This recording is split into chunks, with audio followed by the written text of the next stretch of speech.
Hello, नमस्कार मित्र-मैत्रीण. गरमागरम मस्त थंडगार अशी पाणीपुरी कुणाकुणाला आवडतं. तर पुऱ्या गरम तळून घेतलेल्या आहेत छानपैकी आणि इथं बघा हिरवं पाणी तयार करून घेतलं आहे. आता मी पुऱ्या ह्या विकतच्या आणलेल्या, ह्या 35-50 रुपयाला अशी पॅकेट भेटतात. 100 रुपयापर्यंत असतात अशा पॅकेट. तुम्ही आणू शकता आणि तळू शकता. एक दिवस मी पुरी कशी बनवायची याची रेसिपी टाकणार आहे.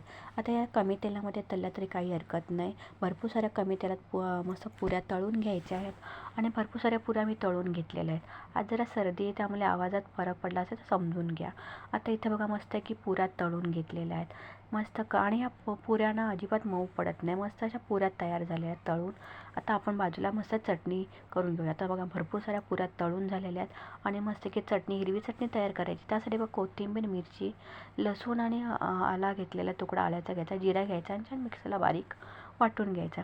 मिक्सरला बारीक वाटून झाला ना की ह्याची मस्त हिरवंगार असं पाणी तयार होतं आणि ही चटणी एक नंबर लागते. मस्त पाणी तयार होतं. आता ही मिक्सरला बारीक वाटून झालेलं आहे.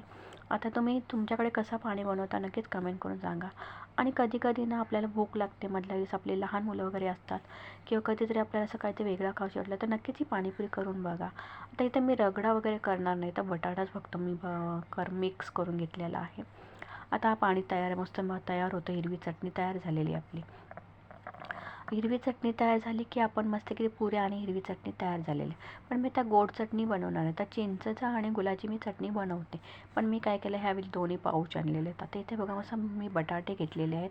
3 बटाटे घेतलेले आहेत, त्याला मॅश करून घेतला आहे. इथं मी वाटाण्याचा सफेद वड्यांचा रगडा केलेला नाही, त्याची मी रेसिपी एक दिवस टाकणार आहे. रगडा न करता मस्त पाणीपुरी तयार केलेली. तर बटाणा मॅश करून घेतलेला आहे. हिरवा आपण जी चटणी केली त्याचं पाणी तयार करून घेतलेलं आहे. बाजूला मी ना चिंच गुळाची चटणी करण्याच्या ऐवजी त्याची चिंचेचा पाऊच आणलेला आहे चटणीचा आणि तो मिक्स करून घ्यायचा आहे पाण्यामध्ये. अशा पद्धतीने तुम्ही पाणीपुरी केली ना तर 5-10 मिनिटात नक्कीच तयार होते आणि झटपट होणारी रेसिपी आहे. तुम्ही करता का नक्कीच कमेंट करून सांगा. आणि अशी पाणीपुरी केली ना तर तुम्ही प्रत्येक वेळी कराल आणि खाल. झटपट होणारी आणि 10 मिनिटात होणारी अशी पाणीपुरी.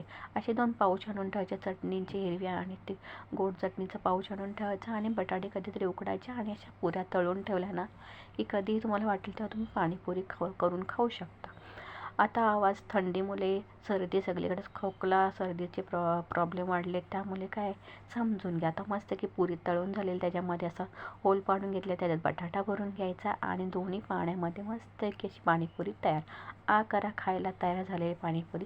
साध्या सिंपल रेसिपी असतात पण छान असतात. आवडल्यास लाईक, शेअर, सबस्क्राईब करायला विसरायचं नाही. पुन्हा भेटू नवीन कथेवर. तोपर्यंत बाय बाय.